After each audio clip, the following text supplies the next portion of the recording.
Hi friends, അപ്പോൾ നമ്മളിന്ന് തയ്യാറാക്കാനായിട്ട് പോകുന്നത് തട്ടുകടയിലൊക്കെ കിട്ടുന്ന പോലുള്ള പഴംപൊരിയാണ്. നമ്മളിപ്പോൾ ഇതിൽ വേറെ ഒരു തരത്തിലുള്ള ബേക്കിംഗ് സോഡ അല്ലെങ്കിൽ ഒന്നും തന്നെ ചേർത്ത് കൊടുത്തിട്ടില്ല. എന്നിട്ട് പോലും നമുക്ക് നല്ലപോലെ വീർത്ത് കിട്ടിയിട്ടുണ്ട്. മലയാളികളുടെയൊക്കെ ഏറെ ഇഷ്ടപ്പെട്ട ഒരു സ്നാക്സ് ആണ് പഴംപൊരി. നമുക്ക് എങ്ങനെ വീട്ടിൽ തന്നെ തയ്യാറാക്കാം എന്നാണ് നമ്മൾ നോക്കാനായിട്ട് പോകുന്നത്. അതിനായി നമുക്കൊരു കപ്പ് മൈദ ഒരു ബൗളിലേക്ക് ഇട്ട് കൊടുക്കാം.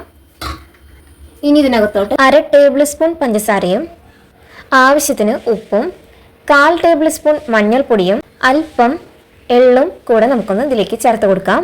ഇതൊരു ടിപ്പാണ്. നിങ്ങളുടെ വീട്ടിൽ ഇഡ്ഡലി മാവ് ഉണ്ടെങ്കിൽ അത് അല്പം നമുക്ക് ചേർത്ത് കൊടുക്കാം.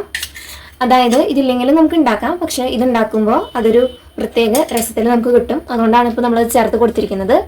ശേഷം നമുക്കിതിനകത്തോട്ട് 1 കപ്പ് വെള്ളം ചേർത്ത് നന്നായി ഒന്ന് മിക്സ് ചെയ്തെടുക്കാം. ഇപ്പോൾ നമ്മൾ നല്ലപോലെ മിക്സ് ചെയ്തെടുത്തിട്ടുണ്ട്. നമ്മൾ ഉണ്ടാക്കി വെച്ചിരുന്ന മാവ് ഒരു 5 മിനിറ്റ് മാറ്റി വയ്ക്കുകയാണെങ്കിൽ നല്ലതാണ്. അപ്പോൾ അത് കറക്റ്റായിട്ട് നമുക്ക് കിട്ടും. പഴയതുപോലെ പകുതിയായിട്ട് അരിഞ്ഞിട്ടുണ്ട്. ഒരു പാൻ ചൂടാക്കാനായിട്ട് വെച്ചിട്ടുണ്ട്. പാൻ ചൂടാകാൻ ശേഷം നമുക്കതിലേക്ക് വെളിച്ചെണ്ണ ചേർത്ത് കൊടുക്കാം.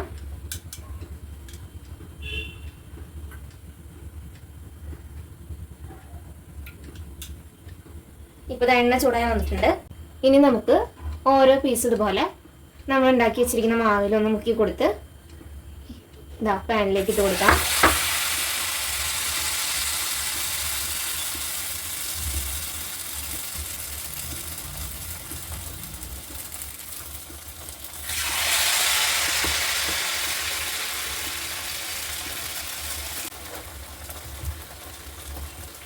ഇപ്പോൾ കണ്ടോ, നമ്മൾ വേറെ ഒന്നും ചേർത്ത് കൊടുക്കാതെ തന്നെ നല്ലപോലെ പൊന്തി വരുന്നുണ്ട്.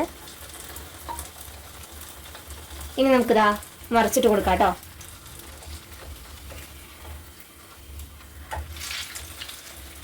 ആയി വരുന്നുണ്ട്. ഞങ്ങളിവിടെ ലോ ടു മീഡിയം ഫ്ലെയിമിലാണ് ഇട്ട് വെച്ചിരിക്കുന്നത്. ഹൈ ഫ്ലെയിമിലിട്ടാൽ ഇത് കരിഞ്ഞു പോകാനായിട്ടുള്ള സാധ്യത ഉള്ളതുകൊണ്ടാണ്. ഇപ്പോൾ ഇത് ഇതായിട്ടുണ്ട്. നമുക്കതൊരു പ്ലേറ്റിലേക്ക് മാറ്റി വയ്ക്കാം. ഇതുപോലെ തന്നെ നമുക്ക് എല്ലാ പീസുകളും ചെയ്തെടുക്കാം. അപ്പോൾ നമുക്ക് നമ്മുടെ പഴംപൊരി ഇവിടെ സൂപ്പറായി കിട്ടിയിട്ടുണ്ട്. കണ്ടോ, നമുക്ക് ഒരു ചായയുടെ കൂടെയൊക്കെ നല്ല ടേസ്റ്റി ആയിട്ട് കഴിക്കാൻ പറ്റുന്ന ഒരു ഈവനിങ് സ്നാക്സ് ആണ്. ഇതിലിപ്പോൾ നമ്മൾ വീർത്ത് വരാനായിട്ടുള്ള ബേക്കിംഗ് സോഡ അല്ലെങ്കിൽ അങ്ങനെ ഒന്നും ചേർത്ത് കൊടുത്തിട്ടില്ല. എന്നിട്ട് തന്നെ നമുക്ക് നല്ല രീതിയിൽ കണ്ടോ വീർത്ത് വന്നിട്ടുണ്ട്. അപ്പോൾ ഇതെല്ലാവരും തയ്യാറാക്കി നോക്കണം കേട്ടോ. So thank you.